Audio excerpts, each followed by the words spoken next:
Hola, ¿qué tal? Muy buenas noches. Sean todos bienvenidos una vez más a este su espacio Tendencias. Como siempre, un gran gusto compartir con ustedes los temas de interés, de actualidad, en compañía de nuestros invitados. Hoy queremos analizar, con la llegada de un nuevo gobierno a nuestro país, qué pasará en materia militar. Sin duda hay un cambio ideológico, hay una renuncia de una cúpula y hay la búsqueda también de nuevos perfiles por parte del presidente electo. Este tema lo estaremos analizando en compañía de nuestro invitado y por supuesto mi compañero en el set, Juan Fernando Jaramillo. Muy buenas noches. Buenas noches, Caterine, a usted y a todos los televidentes del canal Televide, en especial de los que nos ven en este programa Tendencias.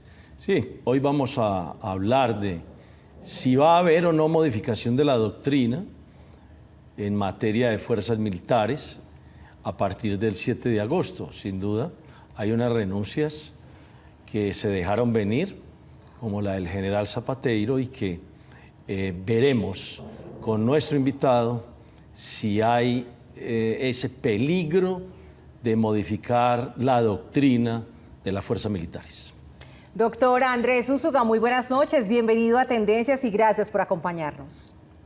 ¿Qué tal, Caterine? Un cordial saludo para ti, para el doctor Juan Fernando, muy complacido y muy agradecido por la invitación. Saludo especial desde acá, de la ciudad de Bogotá. Gracias por acompañarnos. La razón, por supuesto, de la virtualidad, pero que por supuesto nos permite romper fronteras. Doctor Andrés, ¿cómo se va vislumbrando este cambio que obtiene Colombia cuando triunfa un presidente y que además gobernará con una tendencia o es de izquierda, para no hablar solamente de tendencia, frente a las fuerzas militares? Bueno, a ver, Caterine, yo creo que es un cambio significativo, es un cambio, creo que es difícil. Sin embargo, seamos muy sinceros, este no es el primer presidente que gobierna con tendencia de izquierda.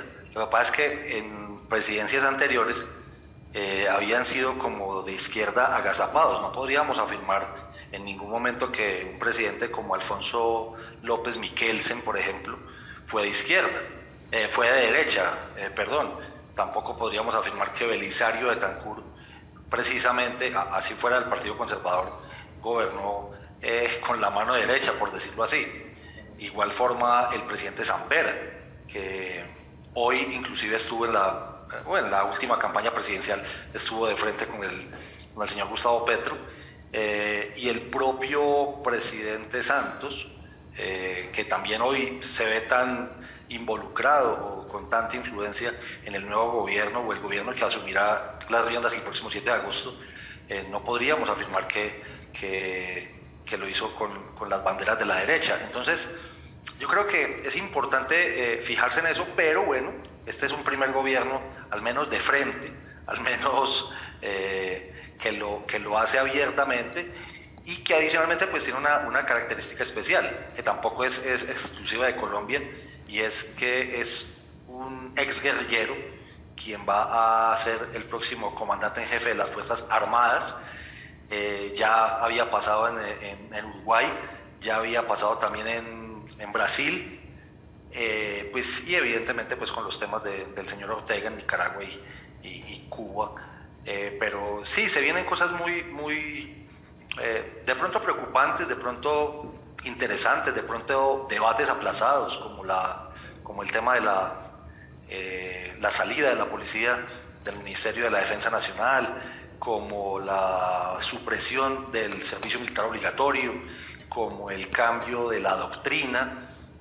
Podría ser, aunque pues estamos esperando todavía, pero a esta hora de la noche no tenemos la confirmación todavía de que la nueva ministra, parece ser, todo parece indicar que la nueva ministra es la doctora Mónica Osorio, una mejor de las varias alfiles que siempre han acompañado al doctor Sergio Jaramillo, y que inclusive lo acompañaron cuando él fue viceministro de Defensa del señor presidente Uribe y del señor ministro Juan Manuel Santos entre ese año 2006 y 2009. Sonaban otras personas como la doctora Catalina Botero, que parece ser que no aceptó. También había sonado la doctora Juanita Guebertus, otra persona que se llamaba Elena Aguiar o algo así, pero evidentemente este ministerio va a quedar en manos, o al menos eso parece indicar, va a quedar en manos no solamente de la tendencia santista que apoyó al presidente Petro, sino adicionalmente del ala de Sergio Jaramillo, quien fue su alto comisionado para la paz. ¿Qué doctrina tenemos hoy de Coquito en las Fuerzas Armadas? Bueno, la doctrina general es más que todo mirar una defensa de la República, una defensa de las instituciones, una defensa de la propiedad privada, una defensa de lo que verdaderamente se viene desde la Constitución de 1886 y que no se ha modificado o no se modificó en la Constitución de 1991, pero cada fuerza también tiene una doctrina especial. Por ejemplo, en el Ejército, mientras estuvo el señor general Mejía, él impuso una doctrina especial con nombre propio que se llama la doctrina Damasco.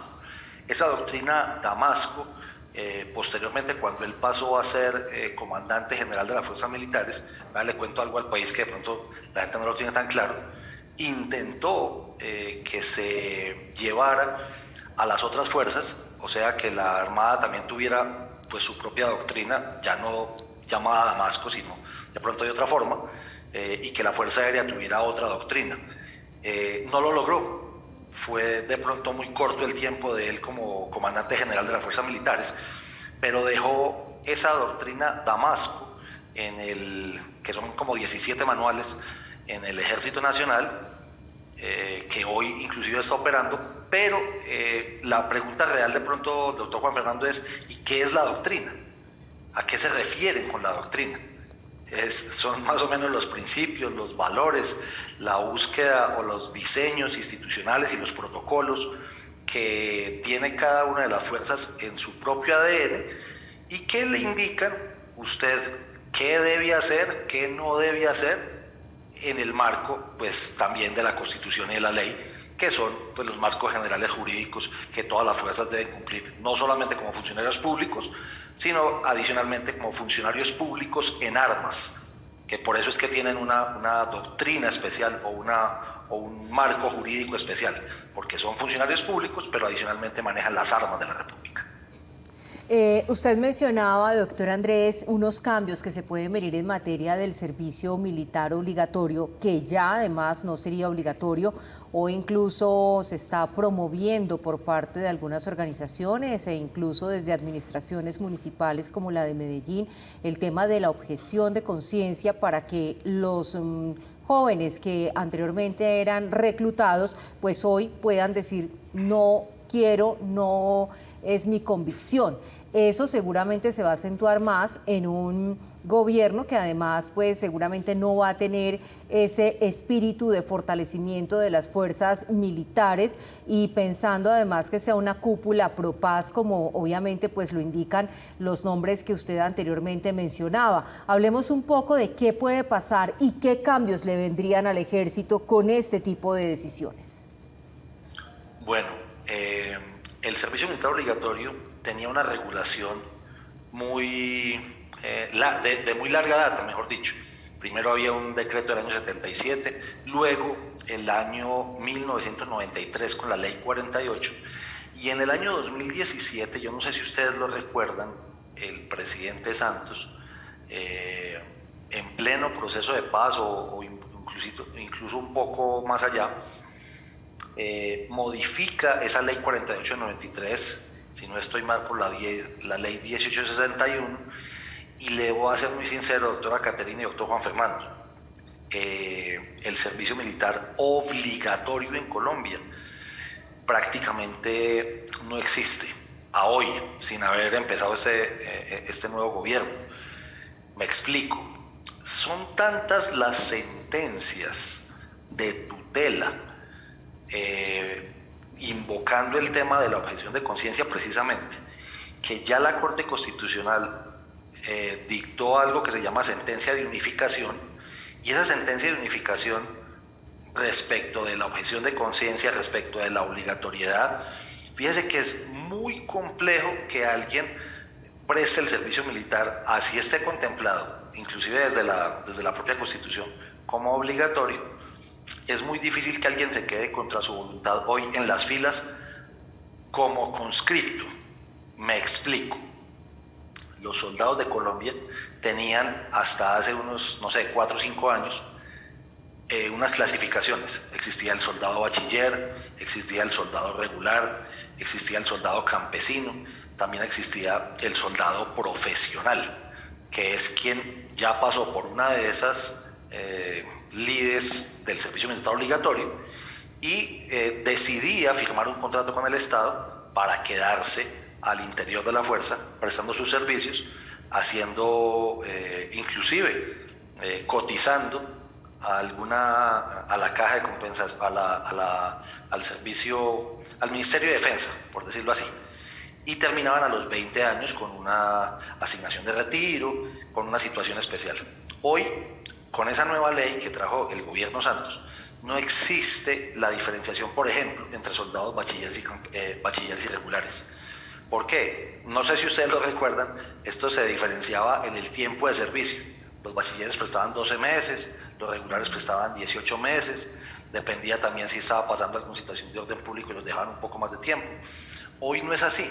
Hoy se unificó el servicio en 18 meses para bachilleres y para regulares, y es supremamente complejo que a quien le hagan la convocatoria por medio de las zonas de reclutamiento, por medio de los distritos de reclutamiento, y no se quisiera quedar en el ejército por convicciones distintas, no sé, por algo, un tema religioso, por un tema de convicción, por un tema de cualquier cosa, que presentando una acción constitucional ante los jueces de la República, estos no ordenen el desacuartelamiento.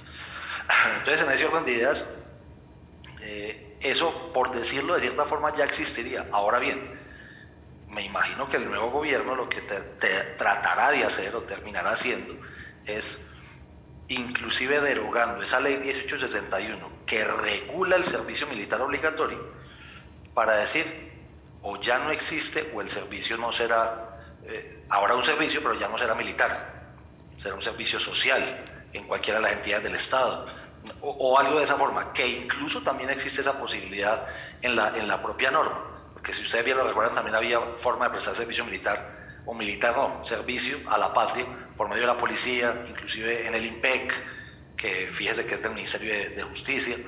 Entonces, creo que hacia allá va a ir encaminado el asunto. Ahora bien, fíjese lo curioso, si se alinea el nuevo gobierno con Venezuela, Nicaragua, Cuba, Rusia, Irán, yo creería que en vez de quitar el servicio militar, lo van a fortalecer.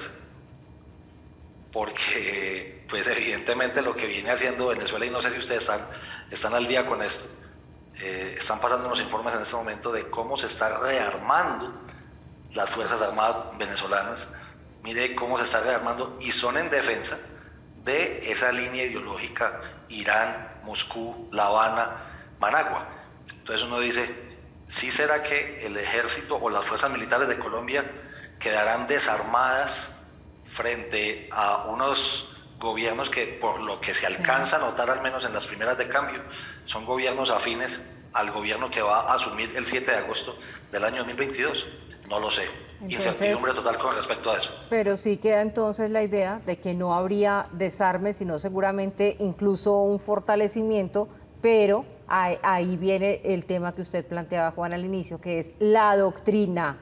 ¿Qué tipo de creencias, valores y principios serán los que moverán a nuestro ejército? Vamos a hacer una breve pausa para unos importantes mensajes y ya continuamos con más de Tendencias.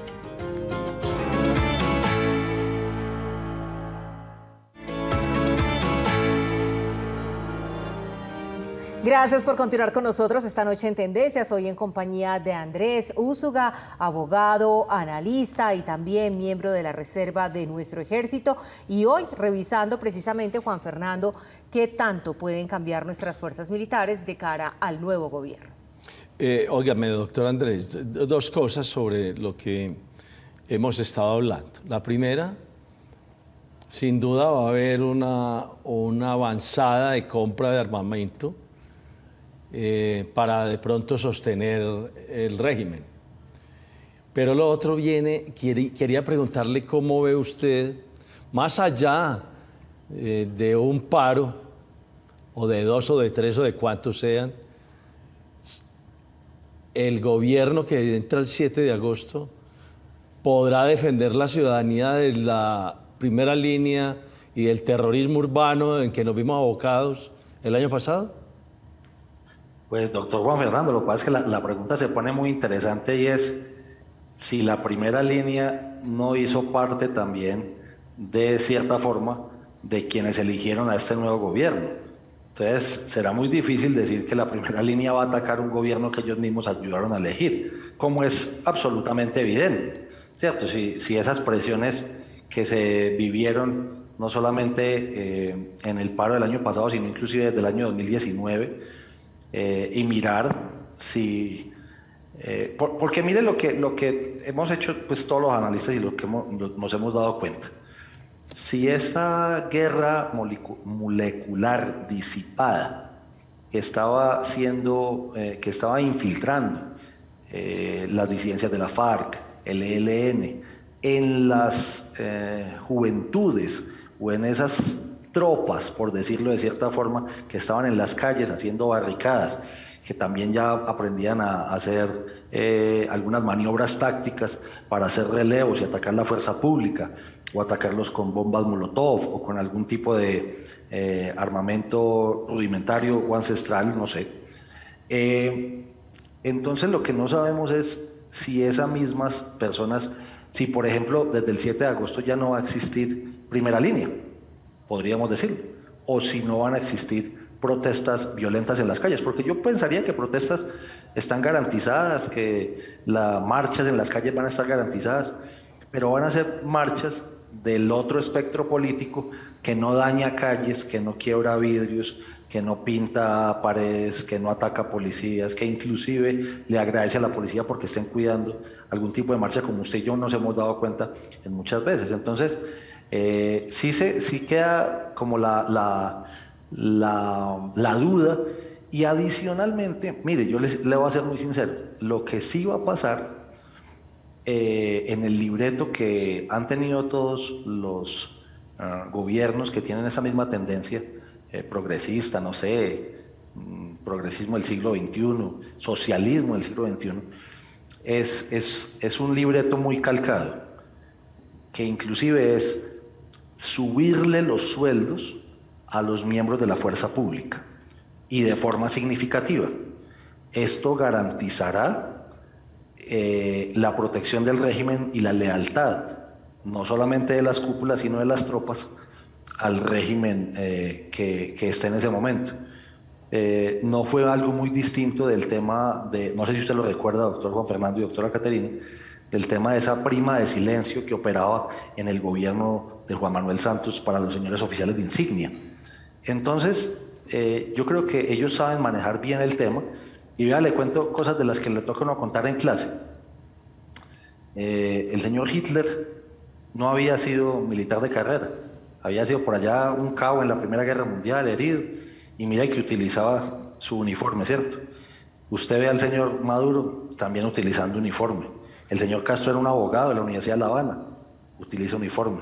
El señor Ortega, un señor estudiante de Derecho de la Universidad de Managua, también utiliza uniforme. Y eso se va convirtiendo en un tema de referencias simbólicas o figurativas, y es, ellos necesitan irse convirtiendo en los comandantes en jefe de las fuerzas, que le quedó mucho más fácil al teniente coronel Chávez de caballería en Venezuela porque él había sido oficial de carrera, pero mucha más gente que no lo ha sido siempre han terminado utilizando los uniformes de la patria, tristemente, y terminan perpetuando esa idea del comandante en jefe de las Fuerzas Armadas, de las 3 fuerzas militares y de la Policía Nacional, que creo que es un tema muy espinoso, ese de sacarlo del Ministerio de Defensa para llevarlo bien a un ministerio propio de seguridad o llevarlo al Ministerio del Interior, donde estaríamos retrocediendo 50, 60 años en términos ya de chulavitas y de la violencia política. ¿Cuánto nos queda, Caterina? 3 minuticos. 3 minuticos. Este punto.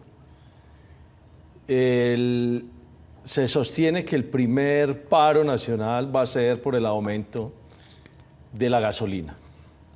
Pero también se viene el paro por los 75 billones de pesos o 50 billones en el Congreso de la República.